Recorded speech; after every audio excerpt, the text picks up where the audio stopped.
Well, we're at it again. Working on the Toad. Another XJ project. Hey, what's up guys? I'm Dan H and welcome to the project. We're here with the Toad once again. Hasn't moved much since you saw it last.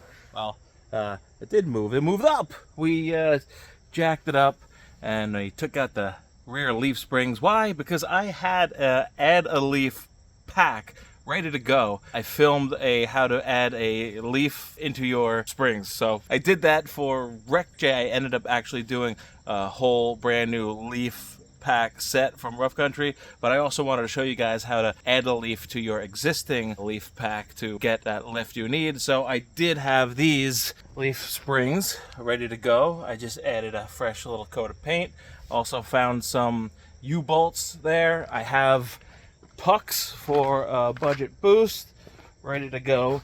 So I saw all this stuff in my garage and I figured let me just throw this in real quick and get a lift going with the Toad XJ. So let me show you guys some things I just struggled with this morning, and we'll talk about some Jeep stuff if you would like. Let's do it. All right, so when you remove your leaf springs, you're gonna need a big, giant 21 millimeter socket. I got this big dog DeWalt here. That's a 13 on it right now. Don't need that, but yeah, you could try to pop this off if you want. It's very, very good to go tightening first and then loosen it.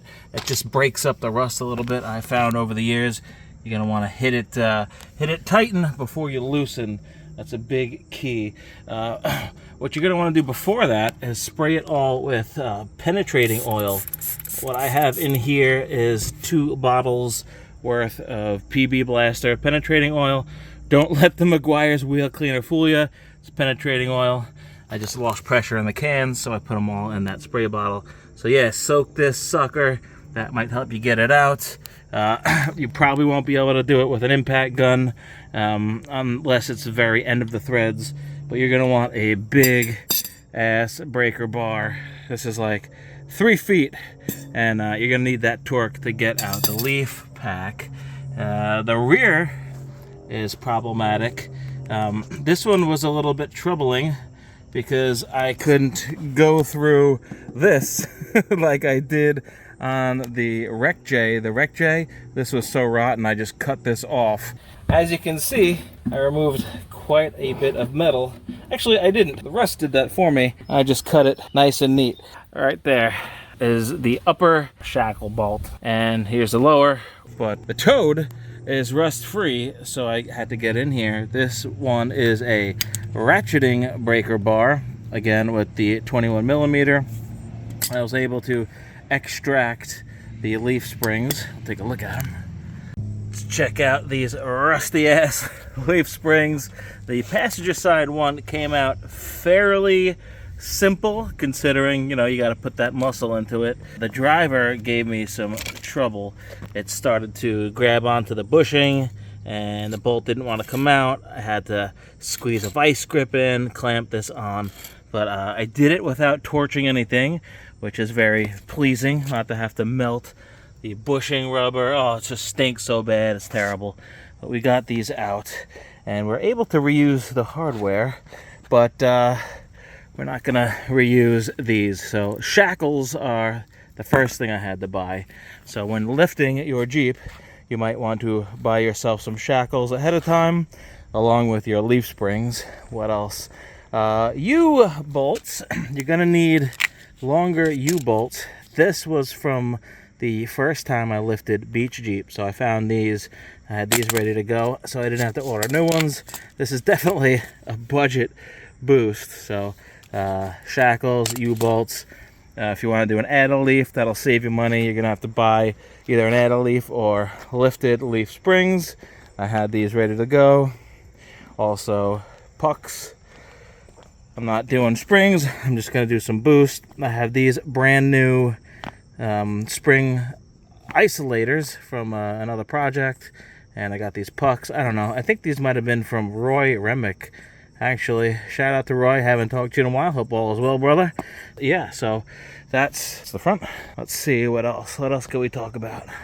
The shocks are gross. I always get shocks. I usually get rough country shocks, and they mount up in here. This looks like it's covered in oil and grease, so I'm hoping that these bolts, they will come out nicely. Haven't tried it yet, but usually those bolts break off, and you have to poke them through, and then you have to get new nuts in there. I'll show you what makes that job a little easier. There we go.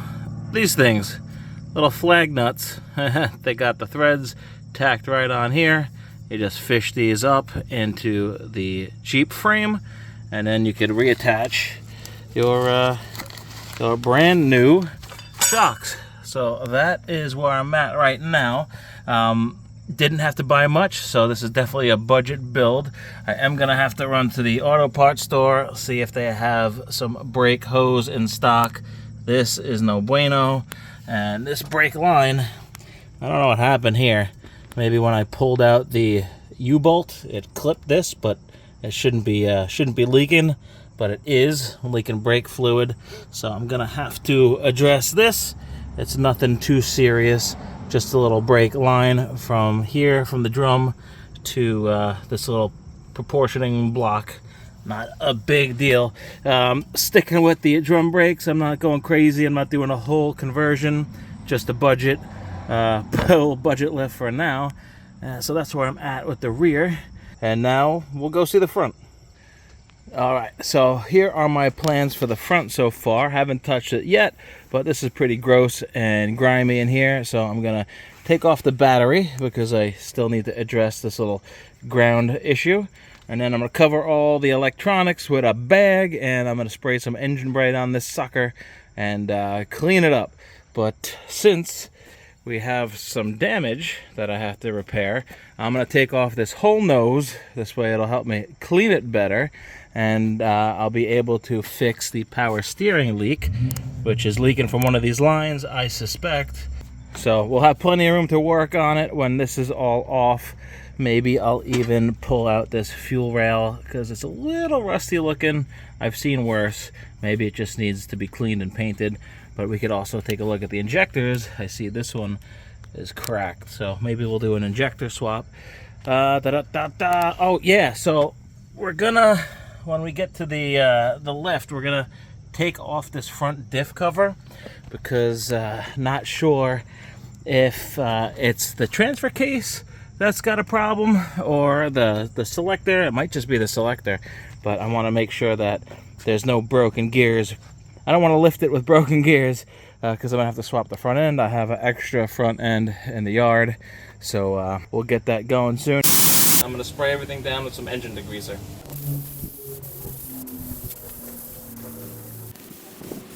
I'm gonna let this sit and do its thing. All right, looking a little better. I just power washed the engine bay. Of course, I took the time to bag up all these sensors on the throttle body, the actual PCM itself, camshaft sensor, and the power distribution center, aka fuse box. Bagged it all up, hit it with some engine bright gunk degreaser, and let it sit for a minute. Hit this hood. I might have missed the spot, but hey, it's still much better than it was. Reminds me of when I power washed PBJ, Project Beach Jeep.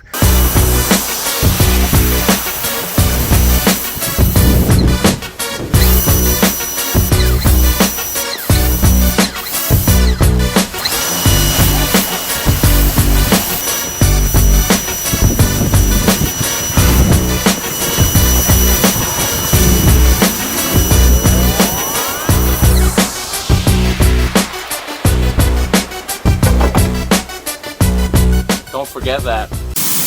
Wow, one day I'll finish that, I promise. So now it's clean. I'm gonna go ahead and take off this header panel, and I'll get access to, well, a little more access to this leaky hose. And yeah, we'll just keep picking this apart piece by piece till we get down to the diff cover.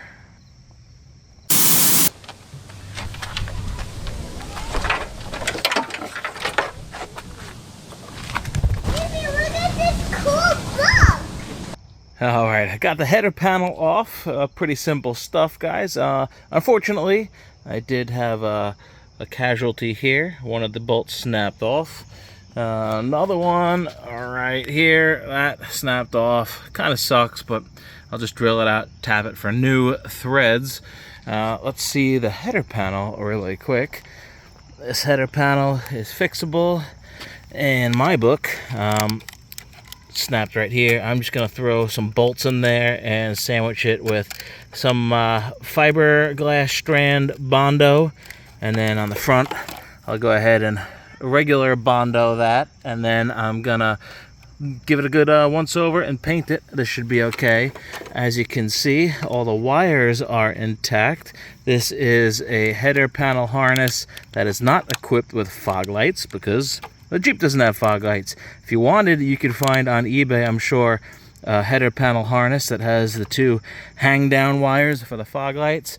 That's pretty cool because you could add yourself factory fog lights, but you don't need a factory harness. You could just run wires anyway. If you want to do it factory style, a cool trick is you could run wires from a factory switch right to the power distribution center. You could even plug it into the fuse panel right here. There's fog 1 and 2 if you want. I've done it before. You just use fog 1, you throw a relay in there, hook it up to some fuses, get yourself power off the battery, and you run it to a factory fog light, and boom, it looks like a factory setup with a factory fog light button. But I don't know what I'm gonna do yet. I like restoring everything to its full potential, factory style, I guess. Another thing I like to do is put in the factory cruise control buttons. For that, you need a clock spring with cruise control. You need the buttons themselves. They are year specific. Also, you're gonna need, what else would you need to do factory cruise control? You would need that little actuator, vacuum actuator. It plugs right in here to this vacuum line, and there's a blank somewhere here that you could plug into. Where is the connector? There it is, right down here. Most XJs have factory connectors for the cruise control. You just have to plug and play and activate it. Another cool plug and play function I love is the overhead console. Stuff like this right here. This right here is your ambient air temperature sensor. Notice the sensor isn't on it, just the harness is. You have to get the sensor, plug it in. You also need the wire harness for your year specific. Again, it's very year specific. You plug in the harness, and then you got to get all the accoutrements to the overhead console, which would be the mirrors that have the power. You would need that. And you would also need the console itself, the wires. What else? There's a bracket that goes with it. Man, this is so ugly. The more I look at it, the more I can't wait to get rid of it. Gross! So we'll do a headliner. I don't think we're going to do an overhead console on this, but I could. I don't know. Let me know what you guys want to see. We could do it all, or we could do nothing. Doesn't matter to me. We'll see what's in the budget. Right now, this is a cheap budget build. Gonna have to restore the front end. Let's take a look at this damage here. The unibody frame rail is a little bit pushed in, but no big deal. It almost lines up. Looks like somebody tried to rebuild this thing a little bit. So we'll take this all apart. We'll junk this bumper. We'll straighten out this damage, and then I guess we'll fix it. It's not too terrible.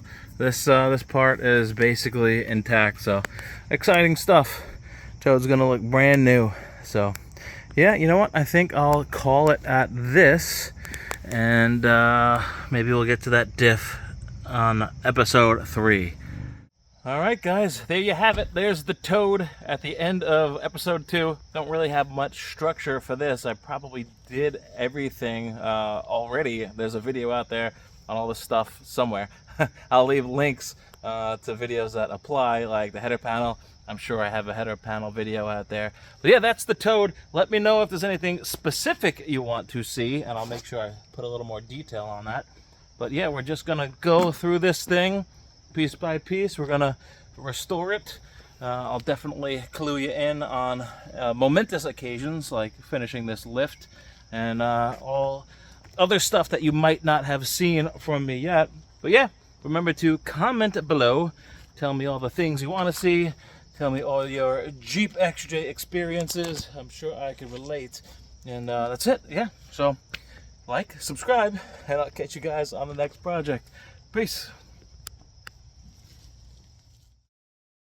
And there you have it. All right, guys, that's going to do it for Power Washing PBJ. Remember to like and subscribe and leave any ideas you have for this thing in the comments. We'll see you on the next episode when we take more stuff apart.